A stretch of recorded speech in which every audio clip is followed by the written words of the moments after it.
You're listening to Humans in Tech. Our podcast explores today's most transformative technology and the trends of tomorrow, bringing together the brightest minds in and outside of our industry. We unpack what's new in physical access, identity verification, cybersecurity, and IoT ecosystems. We reach beyond the physical world, discuss our digital transformation as a species, and dive into the emerging phygital experience. Join us on our journey as we discover just how connected the future will be and how we will fit into that picture. Your host is Lee Dow, VP of Global Marketing at Identiv. Thanks for tuning in. I am super excited today to be joined by Mark Manning, founder and CEO of iTRACE Technologies, a Silicon Valley company specializing in supply chain security. We're going to be talking crypto and blockchain and NFTs and get into some of those technologies and then also some of the misconceptions around those technologies. Mark has been involved in brand protection and product security for over 15 years. Mark, we really appreciate you taking the time to join us today. Yeah, thank you, Lee, for the invite. I appreciate it. It's good to be here. You know, we really can't turn on the TV or step into a Starbucks today without hearing someone talking about blockchain, cryptocurrency, NFTs, all these, seemingly brand new technologies for a lot of people. But not everyone knows what they're talking about, Mark. Can you give our listeners just a high-level overview about each of these technologies, starting with perhaps blockchain? Yeah, sure thing. So the technologies are all related.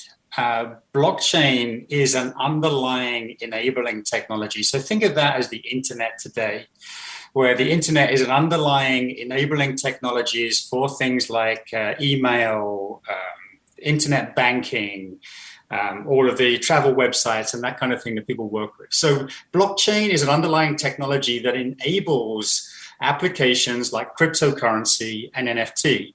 Cryptocurrency on top of blockchain is like internet banking on top of the internet. So that's the kind of layers that you're building up with blockchain, cryptocurrency, and NFT. Cryptocurrency is obviously a way of moving value between people. It has a digital wallet associated with it, and you can move, in the case of Bitcoin, you can move financial transactions via a blockchain underlying technology using cryptocurrency. And NFTs are related to that in that they're a token that is being transacted over blockchain, but again, an application that's a level above the core blockchain technology. So with both of those, NFTs and cryptocurrency, both built on the blockchain, what differentiates the two? So they are similar and related, but not used in the same way. So cryptocurrency is a way of storing and transacting value. And the difference between a cryptocurrency token and a non-fungible token, an NFT, is that a cryptocurrency token can be broken down into smaller pieces. You can have fractions of a Bitcoin or fractions of a cryptocurrency token. An NFT as a non-fungible token cannot be broken down or should not be broken down into smaller pieces. It is a token that represents something of itself, and that token is transacted as a single token. So the main difference between the two is that you're transacting them over a blockchain, but one of them can be broken down into smaller pieces and the other is an individual token of its own. That's a great explanation, probably one of the clearest I've heard. So talking about blockchain and expanding that conversation a bit, how does it work exactly? Yeah, so the analogy for blockchain that I like to use is certainly people who've been banking or had a bank account for a long time have used a checkbook. And if you used a checkbook way back when, you would have had a checkbook ledger that came with that checkbook, where you wrote down all of the checks that you'd written to people, and you kept a running total of the amount that was in your bank account in your checkbook ledger. This is before you had online banking and you go in there and just look it up online. You had this checkbook ledger. So the blockchain is a bit like having that same checkbook ledger where you create an entry in your checkbook ledger and its calculation is based upon all the previous transactions that you've had in that checkbook ledger. Now, if you made a mistake in your math in the checkbook ledger, 2 or 3 weeks ago, you would have to redo every single transaction in that ledger from that time you made the mistake to make it correct. Now, blockchain is a similar technology to your checkbook ledger. It's a digital format where it's going to record these transactions, and every transaction that's made is linked to the previous transaction. So the math has to be correct in these transactions. Although blockchain takes it a step further. Imagine you had your checkbook ledger and you were writing down every transaction in your checkbook ledger. And then every time you made a new transaction, you sent 100 copies of that checkbook ledger to 100 of your friends, so as they could also check your math and make sure that you had the calculations right and there was no discrepancy between your checkbook ledger and the one you sent to your friends. Blockchain does the same thing. It's a distributed ledger in that same way, where anybody who's involved in that ledger can verify the math of the transactions that are occurring. What that does is it makes it very, very difficult for one individual to change any transaction and create a fraudulent or incorrect transaction in that ledger.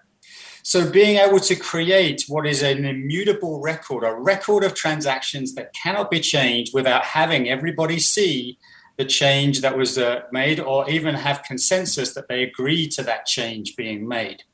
So in simple terms, the blockchain is like a checkbook ledger that is being shared with many, many different people, so as everybody can view the transactions that are occurring, which is why it's such a good technology for a cryptocurrency. Because in cryptocurrency, you do not want to have any fraud, and you want to enable people to see the transactions are true and not fraudulent. So this is why blockchain lends itself very, very well to an application like cryptocurrency. The transparency. Correct. The transparency and the checking and ensuring that there is no fraud taking place, because you have many, many different people who are watching the transactions that are occurring and ensuring those transactions are correct and agreed to. I really like your checkbook ledger analysis there. I think that you are crushing the visual representations that people can relate to. Although I'm sure, just like me, it probably drives you insane when you're in the grocery store and someone tries to write a check these days. Right. And I'm getting to the point where I don't know if many people today have a checkbook ledger. I still have one, but I'm sure there's a lot of folks out there that have never seen one. Yeah. I think that's a really great way to explain it. And I think that that transparency piece is really critical, right? It's a huge part of why people are so attracted to blockchain and cryptocurrency. That's correct. And that transparency is, in fact, a double-edged sword for blockchain, in that there's a lot of people that were very excited about using blockchain in many, many different applications, but they didn't want that transparency. They didn't want to participate in a ledger where everybody else could see everything that their company or business was doing. So although on one side of the equation, blockchain is great because it is a transparent shared ledger and people can monitor and view what's going on, in many other applications, that's exactly what you don't want to have. So finding that balance between how much transparency is good for an application and how much transparency does a business want to give into its operations is part of the challenge and some of the things that need to be figured out with blockchain. Do you feel like some of the crypto detractors, if you will, just are people who aren't ready to accept that's where we're going? I don't know whether blockchain... Let's take a step back. I think there's been a lot of applications that have been pushed out there for blockchain that it isn't actually very suitable for. That makes sense. So I think one of the challenges with blockchain is that there's been an enormous amount of hype around how it can solve all of the world's problems. And it is a very, very good technology for solving many different problems. But I think it's been pushed into applications that it might not be best suited for. And I think that's part of the challenge with between the hype and the detraction is what is the correct balance and what is a good application for blockchain technology and what is not a good application for it. Because as a database, it's actually a terrible database to work with. There's way better ways of storing information and retrieving information than a blockchain. But unfortunately, I think everybody wanted to jump on the bandwagon and try and force it into applications where it didn't quite fit. Yeah. Well, for me as a marketer, I find blockchain and NFTs, very exciting technologies for brands. And so can you talk a little bit about how brands are using those technologies to, whether it's to improve a brand experience, to extend a brand experience, and all things, that are exciting about these technologies with respect to brand building? Yeah, so for brands, I think there's a very bright future for blockchain out there with NFTs, but I think it's slightly different to what we're seeing today with the Bored Ape NFTs that people are using with their collectibles. I think collectibles will be around for a while. I can't imagine we're going to be spending $2.3 million on ape pictures in 4 or 5 years' time. Maybe on, Chanel. I think and you're absolutely right, but I think there are other applications where the NFT will evolve to become very, very important. Mm-hmm.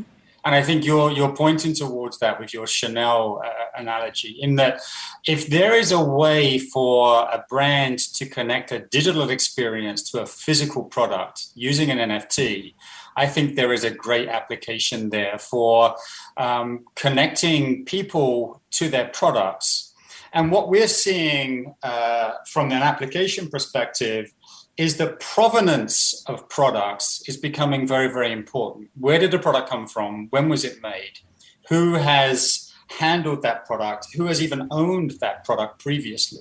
So I didn't mean to interrupt you, but that's really fascinating to me because, as an example, and this is gonna share with the world some of my guilty indulgences, but so a Hermes Birkin bag, right, could cost $100,000. So that is a perfect product for an NFT. But even more so, you see when famous people like a Kim Kardashian on Kardashian Closet goes to sell her $100,000 Birkin bag, well, that bag's probably even more valuable because of the ownership, there. So, this bag used to be owned by one of the biggest celebrities in the world. So an NFT would have that information.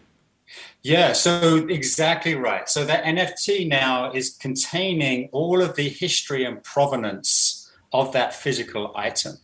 And that digital asset could be traded and sold independently to the physical item itself. And there's probably value in that as well. The challenge with this kind of application, and this is why I've been in the brand protection space for 15 years, is how do you ensure that the physical item is connected to the digital asset securely?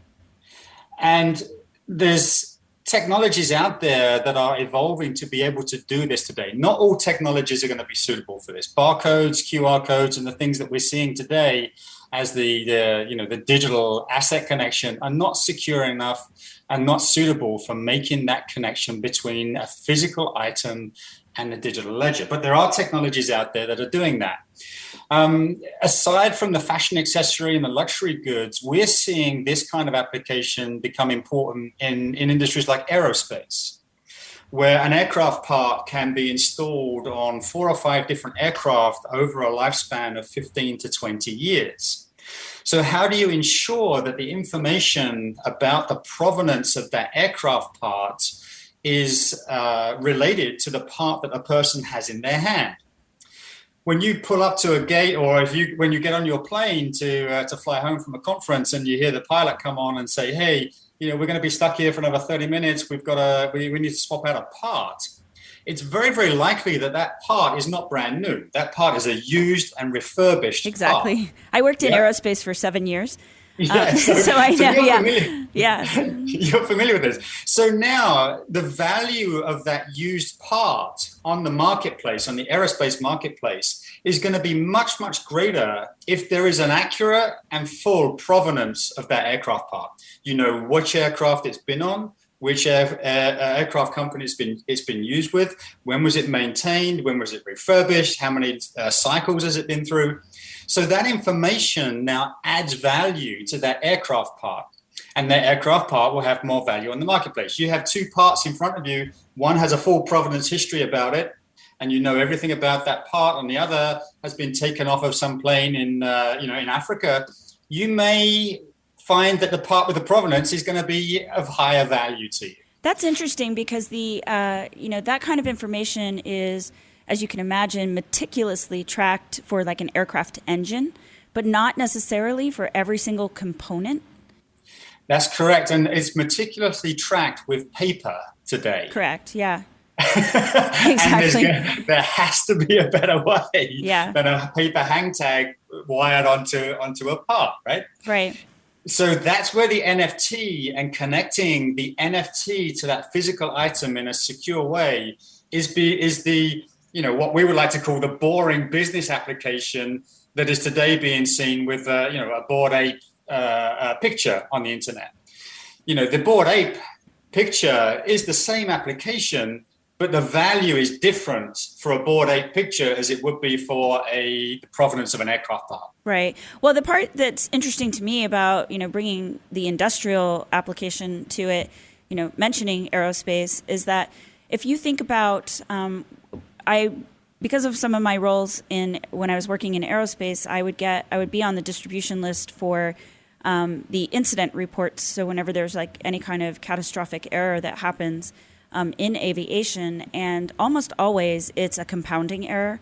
It's not one person made one mistake and this is what happened. It's, this maintenance technician used the wrong bolt, or perhaps the bolt was correct, but it was put in incorrectly, and then something else happened, and then something else happened, because most aircraft are triple redundant, at least commercial aircraft. So being able to track every single component and, like you said, the provenance of it and the lifespan and history of it and where it's been and how it's been serviced in an electronic way. When you have an aircraft on ground, let's say here in Phoenix where I live, and you're trying to get that aircraft, maybe back to, let's say, LA, but all the information is on paper on a hang tag in LA, just even having that information real time is so mission critical, literally. Yeah, so the mobile app that we use to scan our secure token on the parts would help prevent some of those incidents that you talk about, where when the technician scans the token on the part itself, not only does the app authenticate that part and validate that its provenance and bring up that provenance information, it also has a button to click to go to more information about that part, which can contain installation instructions, maintenance instructions, cleaning instructions, whatever other information that the technician or user may need about that individual part, above and beyond, is it genuine? Do we know its provenance? And here's the tracking history for it. Well, the other piece of that that's really interesting is when you think about in the factory, in the manufacturing environment in aerospace, you have to check in and check out every single piece of equipment that you work with, the tools that you work with, so that it's known that they were not left somewhere inside the aircraft or the engine or anything like that. So even tracking to that level could be done this way, correct? That's correct. Yeah, absolutely. Well, that's really interesting. I didn't really know a lot about the industrial applications of NFTs. Yeah, and again, it's all about the provenance and securely connecting the part to its digital information.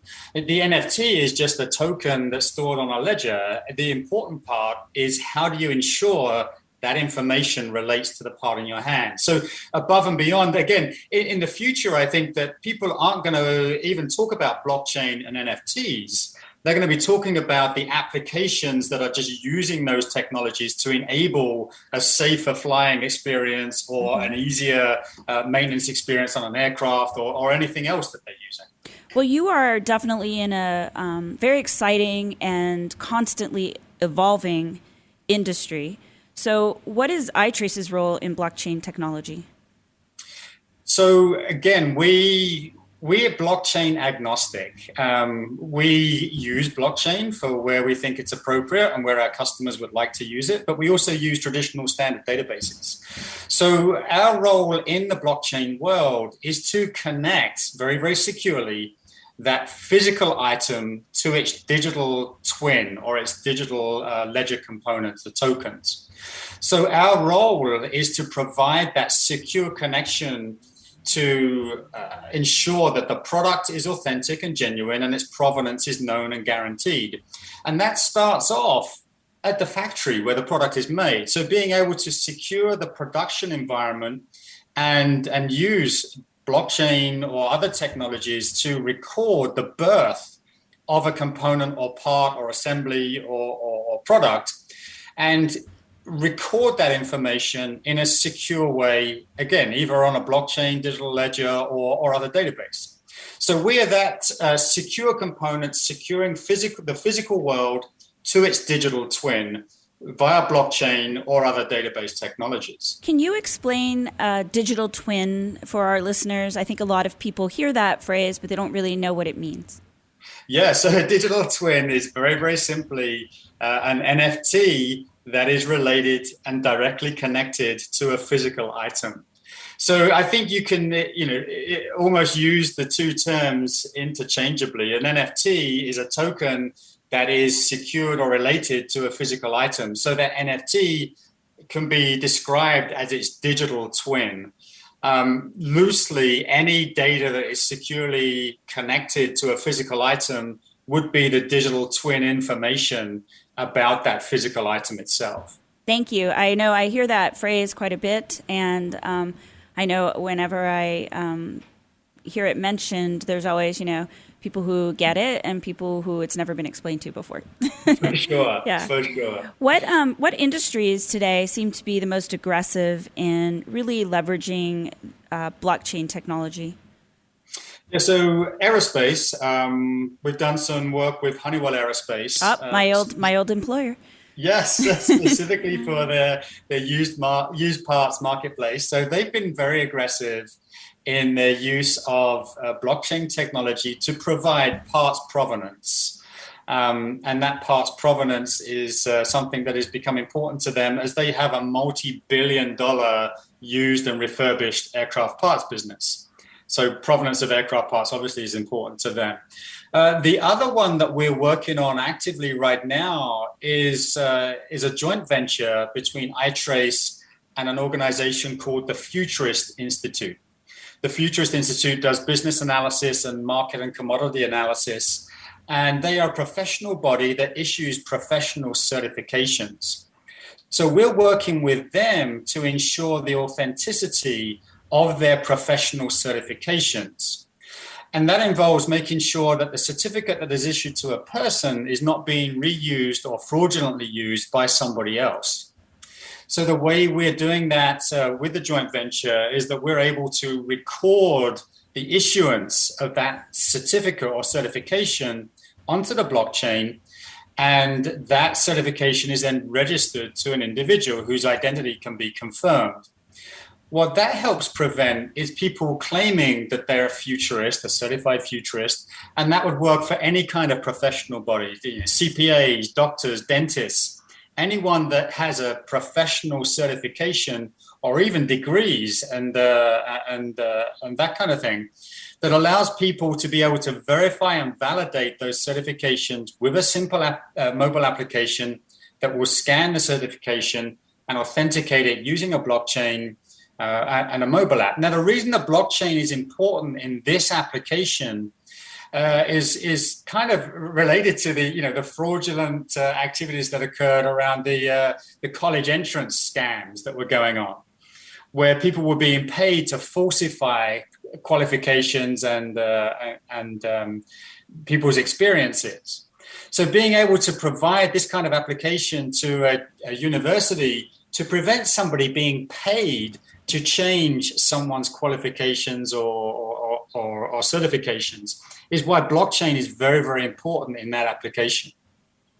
Can you talk just a little bit about, getting back to transparency, the decentralized, part of why decentralization is important for blockchain? Yeah, again, decentralization allows many, many different people who the majority of them are assumed to have good and honest intentions to monitor all of the activities that are occurring on a particular blockchain or ledger. It's also important from a decentralized perspective to ensure that no single person has control over the data or transactions that are occurring on that ledger, and that there is no single point of failure for any of the network that is being used. So again, that prevents organizations, entities, governments from effectively preventing the activity from occurring on a blockchain, because there is no single point where the blockchain can be disabled or prevented from transacting. And that decentralized nature is, I think, very, very important to the robust use cases that blockchain has. Certainly in cryptocurrencies, where no one person is able to have control over the entire cryptocurrency, and ensuring that these cryptocurrencies can continue functioning regardless of one organization or individual's intent. That's just so interesting to me, just how many different use cases and applications there are for using blockchain. And like you said earlier in the conversation, that it's really about doing some solid analysis on, is it right for the problem you're trying to solve or the industry segment that you're working in? Yeah, and I think that's the important piece of, if people want to adopt blockchain or they're looking to adopt blockchain as the technology, is to understand the problem they're trying to solve. There's been a lot of commentary, I think, that blockchain has been a solution looking for a problem. And I think that needs to turn around so as people understand, what is the particular problem that I want to solve, and is blockchain the right solution to do that with? Because in a number of cases, it may not be the best technology for the particular application. Whereas in other cases, I think it will enable applications that have not been possible previously because of the availability of that distributed ledger and the transparency that comes along with that. As an industry leader, where do you see blockchain headed in the not so distant future? Yeah, I have to agree with the folks at Honeywell when they answer the same question, in that we look at blockchain today as a useful tool. I think in the future, it will be underlying many, many different applications, and nobody will even know it's there. It will be talked about kind of like the electrical grid or the internet today, where it's expected to operate and function and enable applications that people interact with at the layers above it. Blockchain, again, I think is an enabling technology to do some really cool and interesting things that people may not have even thought about today, but eventually it will descend into the background and just be that enabling technology that new cool applications are running on. Well, it's so interesting that you brought up the Honeywell Aerospace example, because you didn't know that I worked there for 7 years. But in my job there, I was responsible for building out Honeywell Aerospace's e-commerce environment. And so, it's really exciting to see how they've moved from, where I was working there and building that, initial platform, to using blockchain, particularly in the maintenance, repair, and overhaul piece of their business. I find that just really interesting that they've gone there. And then I was, while you mentioned it earlier, I was looking at that part of their website. And one of the things that they have listed there about building trust through blockchain is that interesting historical, sort of walled garden approach to data that's really prevalent across large enterprises. And when I was working there, that was one of the things that was really difficult in building that initial platform, was connecting all the dots of the data, connecting all those data dots of the different systems, and getting them to speak to each other and getting some commonality of platforms so that data was more transparent. Another example would be when I worked at Intel, even further back, I was put on the e-business team. That's what they called it then, when nobody knew what e-commerce and all that was. But I was put on that team, and one of the reasons why they formed that team across both selling and the supply chain is they wanted to connect, the supplier's supplier to the customer's customer. And the reason for that is that they realized, I think it was maybe like the third or fourth year after I started working there, we had a major recession, and they realized that they had the data, and a lot of that data, they would have seen it coming if they had known how to look at it, or if they had their systems connected in a different way, or like those kinds of things. So, I like this idea of this historical walled garden approach to data, which is really definitely prevalent across large enterprises even today. and that this is sort of the anti-opposite of how blockchain is used. Yeah, exactly. And I think that's when we get into the discussions of permissioned blockchain versus open blockchains and who can participate in the various blockchains. And I think that's where there's going to be a lot of very interesting applications come along as companies realize that, okay, now we can connect different blockchains together and just share information that we think should be shared between organizations. And being able to maintain that permissioned walled garden for particular applications. If companies or organizations want to take advantage of blockchain technology, how do you recommend they get started? Yeah, again, I think the important first step is to clearly understand the problem they're trying to solve. And there's, again, many different ways that blockchain can help them, and it may not be suitable for every application, but understanding that piece early on is going to be very, very important for organizations. And obviously working with folks who have deployed blockchain applications and actually delivered blockchain solutions would probably be the next best piece of advice I can give to them, because there's a lot of hype and a lot of theory out there.